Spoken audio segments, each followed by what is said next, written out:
morning. This is Trip from Real Nature Trip, where I'm doing some fake tarot and some other stuff, and we're just here trying to have fun and support each other while we're going through this thing, trying to figure it all out. I had a thought about time and expectations and things this morning, and I want to talk about them. So I want to get real serious.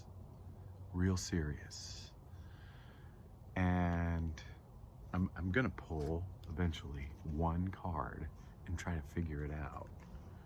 That's what's being spoken to me. Okay. Yeah, I don't know why I'm talking so soft. It's about 6 in the morning. The sun isn't all the way up. It's getting later in the year. I think it's Saturday. I've lost track of days. The only thing keeping me centered on my days is garbage day on Thursday morning.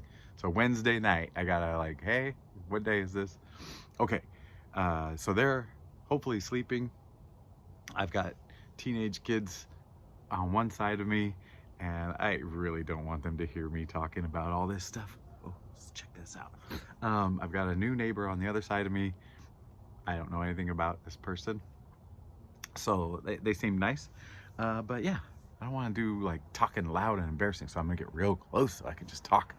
I'm gonna get a mic, and when I get a mic, you guys will know I'm dead serious about this stuff. Dead serious. But what I want to talk about is time. And I know that when you're on this spiritual path or you're in physics and whatever, and time is just a blah blah blah and who knows what, I agree with that. But I also know that we live on a solid TikTok earth, not TikTok like that TikTok, but like TikTok, baby, here we go. So I get it, and my issue, and I believe if it's my issue, and I am just a common man, if it's my issue, I think it's your issue too, or a lot of you, if you hadn't figured it out way ahead of me.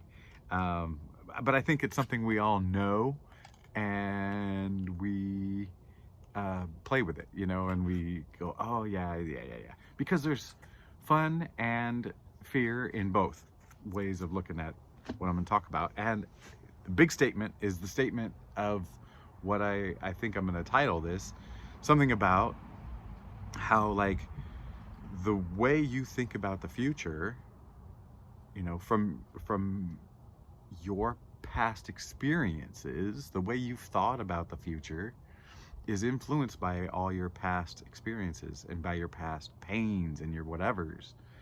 And so I had a fancy statement. The title is going to be something, are your past thoughts of your future hurting your present or stealing your present, or something like that. And present could be now or a gift, right? So, and now is a gift. Whoa, what? Now is a gift. Yeah. So I think let's stop for a second. I want to make a point before I try to make the point.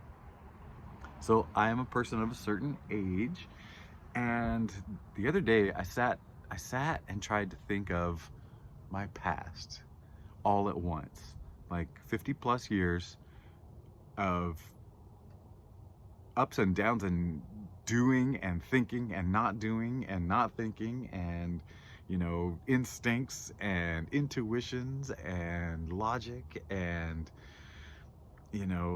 losing teeth and growing teeth and getting glasses and haircuts and changing clothes, the sizes of clothes as you grow, and shoes, and how many different pairs of shoes have you been through, between you growing and wearing them out. And I think this is what, if you try to take in all of the ups and downs, especially if you start talking about the currency of pain, pain is it's one of the major levers, right? Pain is one of the major levers, and it's some of the waters we swim in, required, right? We're here on earth, it's required. You can't avoid it. And when you think back, you can't take it in. I was overwhelmed when I tried to think back 50 plus years of what we're going through. And it was, I couldn't let my mind go there because I was getting overwhelmed just trying to take in the picture. And I think that's what I do with the future, is I try to take it in all at once. I try to, like, I need to know, you know, I need to know the whole dang thing. Is that where you're at? Like, just let me know, you know, like, part of that last bit of letting go is the trust part, but it's like, you know what? I can trust that I'll be okay today, and probably for a week. You know, I might even have this trust thing down for a year right now, but who knows what could happen in a year? Like, a year ago, I would have never predicted that I'm sitting here doing this. Not in a million. Not one day ago, not 1 year ago, not 50 years ago. So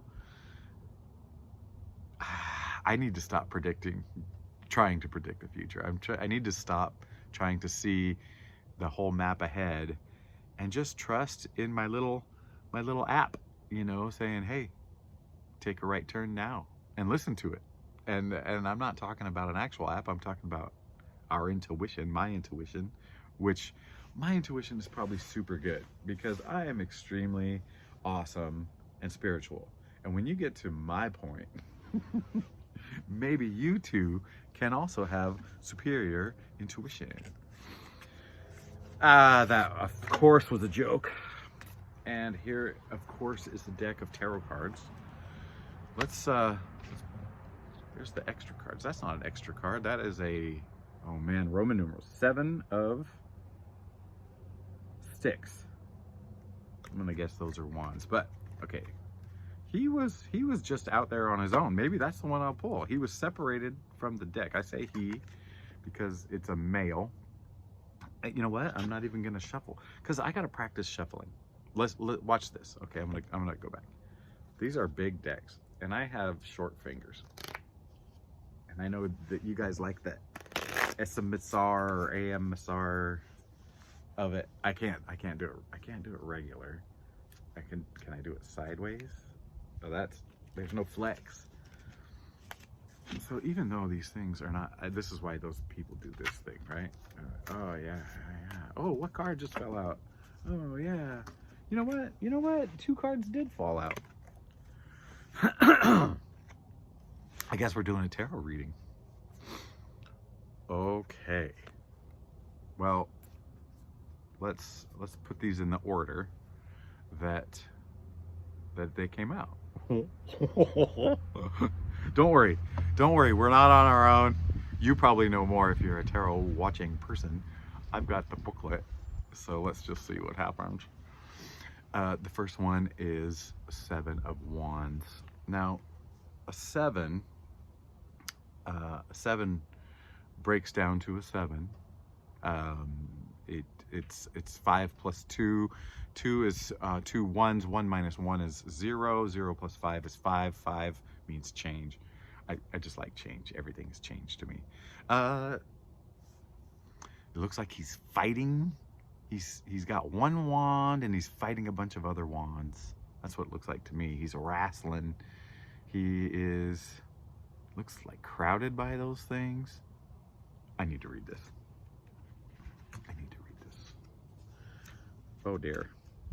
This might take longer. 6 of Wands, 7 of Wands. Defending oneself and taking the high ground against perceived opposition. Advantageous position. Contentious negotiation. Untouchable. Defense. Make decisions with haste and jitters. Oof. We don't like that part.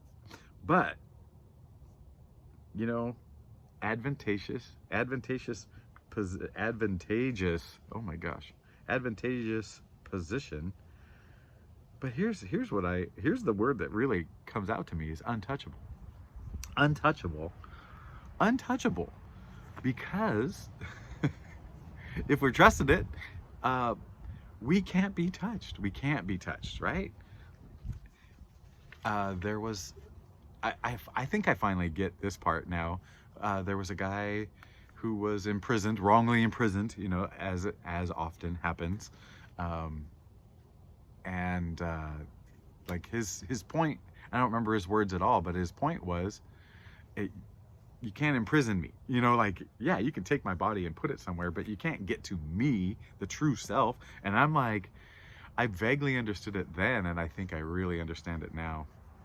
And yeah, so okay. So then the other two cards we got, and I know it's fun to. Ooh, oh no, oh no, no. Don't worry, we're okay. I'm gonna work on that when I start doing it for real.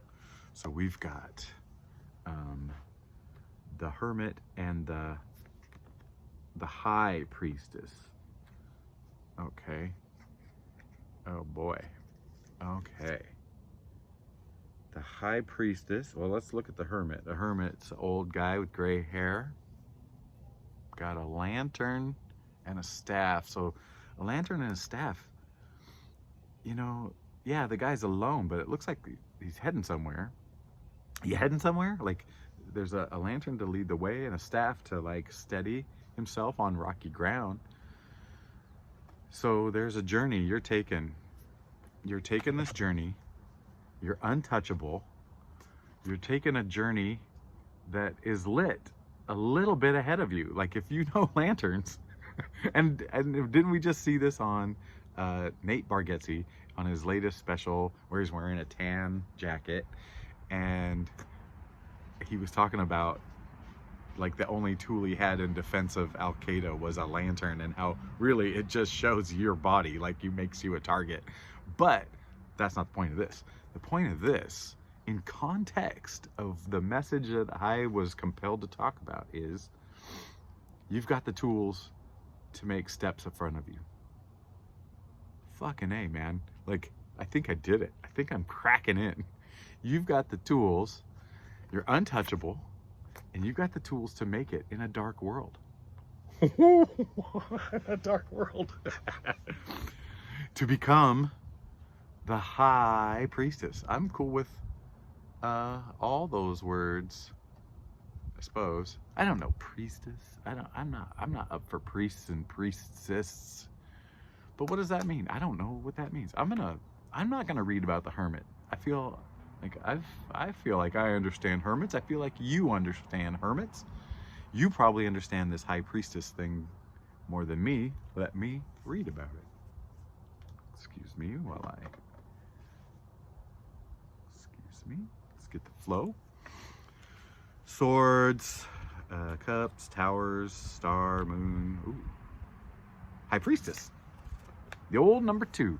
Number 2 breaks down to a number 2. I just had 2 number 2s before I even started this video.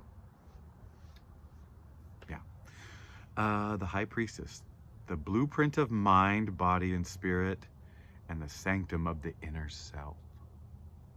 Oracle, occult, enigma, authenticity, mystery, intelligence, and then in italics, weakness and shallow.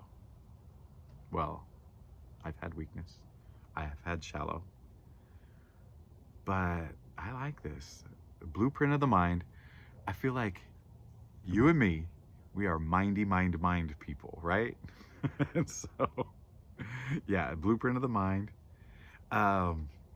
You know, let's go. Okay, so you are untouchable. You've got the tools to go forward, and the blueprint of the mind, body, and spirit. Sanctum of the inner self. The inner self. That's it. That is it. That's it all. Oh, I haven't brushed my teeth yet. I usually don't. All right.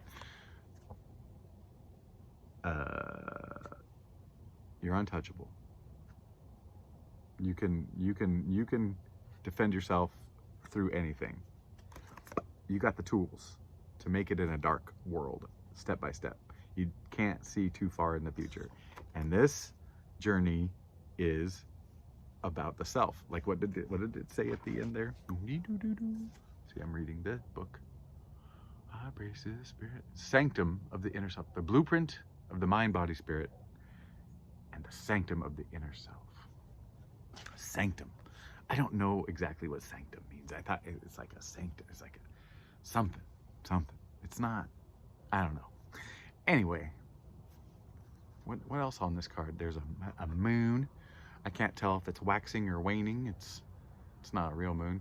There's fruits behind her bearing seeds. She's just sitting there knowing.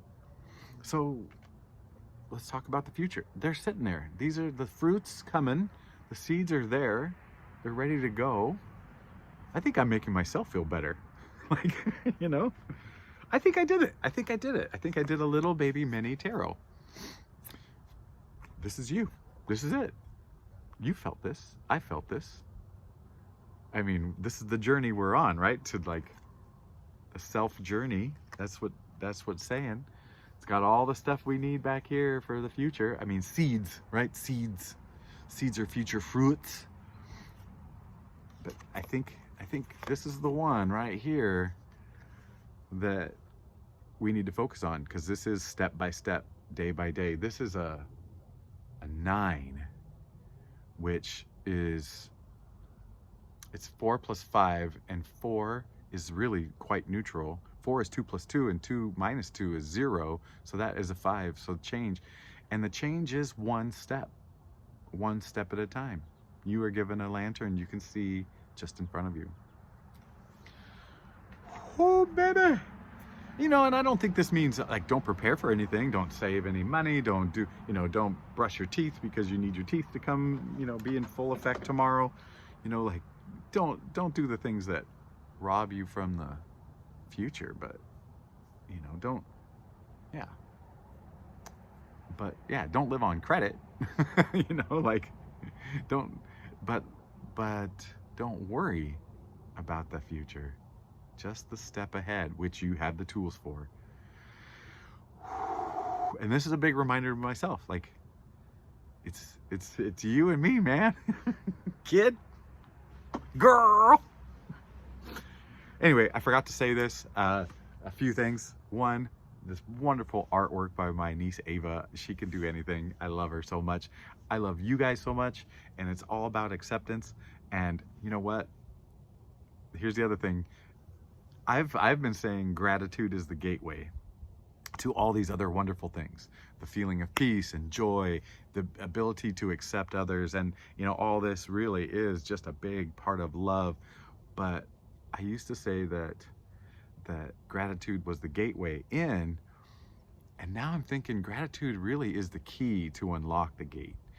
Gratitude is the key. It's pretty dang key, because when I was feeling a little bit swimmy and lost and like wondering, because I'm still thinking about the future, like here I am sitting in my backyard doing videos, fake tarot, whatever, you know, after a spiritual experience, wondering, you know, trying to live in alignment the best I can, wondering what the heck is going to happen. So I get it that our future is uncertain, and maybe that is the best way, because if it was certain, right, like if the future was certain, it'd be pretty boring. You know, I think about it as roller coaster rides, and the more twists, the more turns, the more you don't know ahead of time, confirmation burp, the more thrilling the ride is, the more exciting the ride is. And maybe I signed up for an exciting ride as I sit here doing nothing but making a video.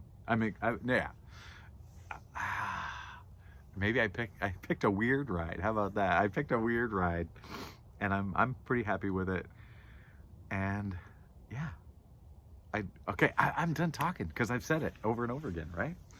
Okay, I love you. Go out there, have a great day, and yeah, let's let the sun rise on the one day we have. We got the one day. Yeah.